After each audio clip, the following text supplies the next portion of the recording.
Emily, Lilly, and the Magic Atlas, The Secrets of Szczecin. It was a warm, summer day, and Emily and Lilly decided to spend the afternoon in a nearby park. They loved this place: tall trees, colorful flowers, and a beautiful pond that glistened in the sun always made them feel like they were in a fairy tale. That day, the pond seemed especially magical. Clouds were reflected on its surface, and water lilies swayed gently on the waves. "Look, Emily," Lilly called out, pointing to a pair of swans gliding across the water.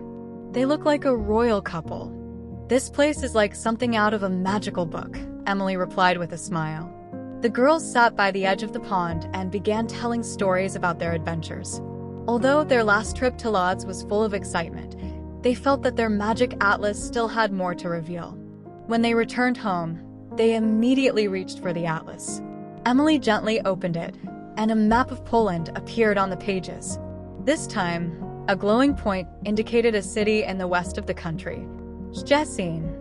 Lilly read aloud. "This city is supposed to be full of greenery and surrounded by water.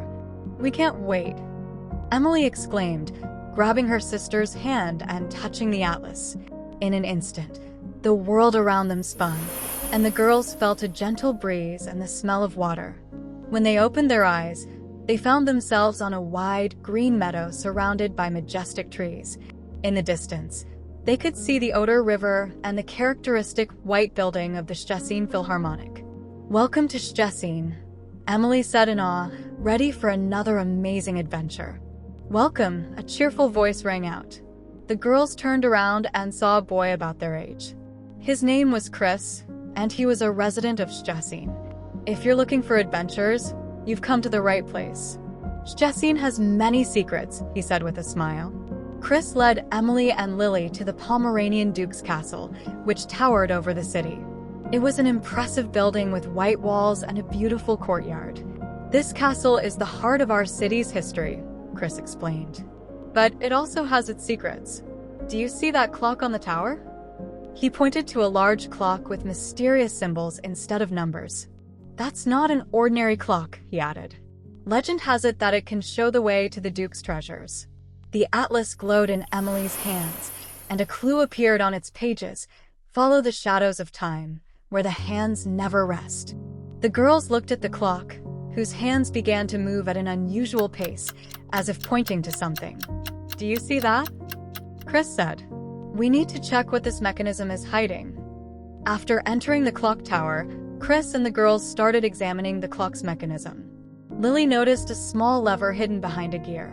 When she moved it, a trapdoor opened in the floor, revealing a spiral staircase leading down. "I've always wanted to explore down here," Chris said, his eyes sparkling with excitement. The stairs led to an underground chamber with a large table covered with maps and drawings. On the walls hung coats of arms of the Pomeranian dukes and paintings depicting sailing ships and ports. In the center of the table lay a strange medallion with the same symbols as on the clock. Emily carefully picked it up. When Emily touched the medallion, the atlas glowed even brighter. A map of the Szczecin port appeared on its pages, along with the words, "The path to truth leads through the water." "It looks like our adventure is just beginning," Lilly observed. Chris led the girls to the port, where large ships were docked. In the distance, they could see the famous sailing ship Dar Pomorza. On the ship's deck, Emily noticed the symbol from the medallion. "That must be a clue," she exclaimed. When they boarded the ship, they discovered a hidden compartment in the captain's cabin. Inside was another book, the Chronicle of the Pomeranian Dukes. It described not only their history but also the secrets of Szczecin, including legends of underground tunnels and treasures. "Underground tunnels? We have to go there," Emily stated. "These are old war shelters, but some of them have histories dating back even further. It said they hide a certain extraordinary treasure," Chris explained. The boy led the girls to one of the entrances to the underground tunnels, hidden behind an old building. They descended the stairs, where damp, stone corridors awaited them, illuminated only by the faint light of the flashlights Chris had brought just in case. The air was cool, and the echo of their footsteps echoed in the silence. On the walls were old inscriptions and symbols that seemed to tell the city's story. "Look here," Emily said, pointing to carved patterns on a stone slab. They look like clues. The atlas lit up, and a map of the underground appeared on its pages, with a marked location. "We need to go down this corridor," Lilly noticed, pointing to a path leading deeper into the darkness. Following the atlas's instructions, they reached a large chamber with strange crystal stalactites hanging from the ceiling. When Emily accidentally directed the flashlight's beam onto one of the crystals, the room lit up with 1,000 reflections. "This must be the path of light," Chris whispered. The light reflections formed a bright line leading to a hidden niche in the wall. When Lilly gently touched the stone block, it moved, revealing a small alcove. In the alcove stood a small golden statue depicting a ship with intricately carved sails and waves. On its base was an inscription in another language, which the atlas immediately translated: "The gift of the odor, a symbol of the unity of people and water." "This must have been an important symbol for the old inhabitants," Emily observed, gently holding the statue in her hands. "Maybe it's a gift from the river itself, meant to bring prosperity to the city?" Chris added in awe. As soon as the girls touched the statue, they felt a gentle warmth, and images depicting the history of Szczecin appeared on the chamber walls. They saw sailors navigating the odor, the construction of the city, and people working together in harmony with nature. "It's beautiful," Lilly whispered, looking at the images. "It's like this statue reminds us how important it is to take care of what we have." After a moment, the images disappeared, and the chamber was filled with silence.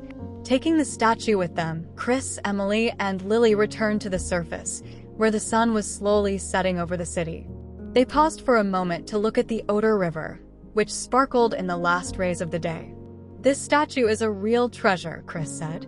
"We should give it to the museum so everyone can learn its history." After their incredible underground adventure, Chris decided to take Emily and Lilly to one more place.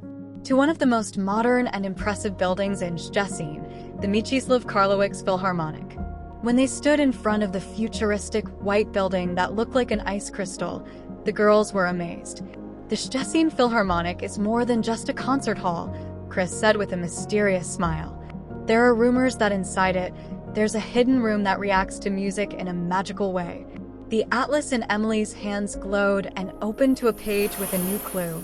"Where the notes come to life, you will find harmony that opens the doors to hidden melodies." As they entered the Philharmonic, the girls were dazzled by its beauty. Golden and wooden details contrasted with the modern, minimalist design. Chris led them to the main concert hall, known for its incredible acoustics. "This is where the magic happens," he whispered, pointing to the great organ towering over the stage. As soon as they approached the instrument, the atlas glowed even brighter, as if guiding them. A diagram of the organ appeared on its pages with marked keys to press. Emily touched the keys in sequence, and a low, majestic sound filled the hall. At that moment, the floor in one corner of the room began to move, revealing hidden stairs. "I knew there was something here," Chris exclaimed. The stairs led to a small, oval room with walls covered in shimmering panels resembling strings of instruments. Delicate sounds, like those of a harp, floated in the air. In the center of the room stood a stand with sheet music. Lilly approached it and began examining the notes. "It's an old composition," she said, pointing to the title, "Melody of the City." "Maybe we should play it?" Emily suggested. Next to the wall was a piano that seemed to be waiting for musicians. Emily sat at the keyboard, and Lilly started turning the pages of the sheet music. As they played the first notes, the walls of the room began to gently vibrate, and images of Szczecin appeared on their surface: the port, the castle, parks, and people dancing in the streets. Each note brought forth more scenes from the city's past and present. They saw the construction of the Philharmonic, concerts by great orchestras, and the daily lives of the residents. The music seemed to create a bridge between what was and what is. "This is amazing," Emily exclaimed. "This composition tells the story of the entire city." When the girls finished playing, the images on the walls disappeared, and the room filled with silence. They returned to the main concert hall, where the director of the Philharmonic was waiting for them. "I see you've discovered the secret of our building," he said with a smile. "That melody was the key to understanding the spirit of Szczecin." Emily and Lilly said goodbye to Chris and the director, feeling they had learned something truly special. Music really has power, Lilly said, holding the atlas. And it's part of what makes Szczecin so magical, Emily added. I wonder where the atlas will take us next time. Full of new experiences, the girls returned to their room, already thinking about their next magical journey. Enjoy the magical adventures of Emily and Lilly. If you enjoyed this story, follow our channel on YouTube, where new adventures of the Curious Sisters will appear. Bye.